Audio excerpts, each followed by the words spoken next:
C'est lors de balades comme celle-ci au centre-ville du Caire que Mohamed et Andil puisent leur inspiration. Ces dessinateurs ont créé une revue dédiée à la bande dessinée dont on trouve des affiches jusque sur les murs des cafés.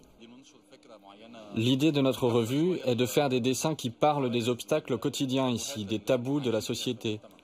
On veut provoquer un électrochoc dans notre société, faire ressortir les aspects négatifs pour que le peuple puisse se corriger. Mohamed a déjà collaboré avec Charlie Hebdo. Il apprécie la liberté de ton du journal, mais trouve dommage qu'ils aient choisi de jeter de l'huile sur le feu dans leur dernier numéro. Je suis pour la liberté totale. Chacun doit pouvoir s'exprimer librement, mais quand mon travail est diffusé par voie de presse, il me semble normal de m'imposer une limite. Je dois trouver le bon équilibre entre ma liberté et les retombées de ce que je vais dire. Caricaturer le prophète, tous les deux n'y penseraient même pas. La religion reste le plus grand tabou en Égypte.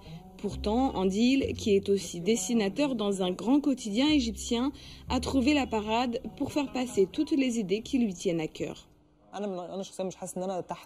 Je ne peux pas dire que je me sens censuré.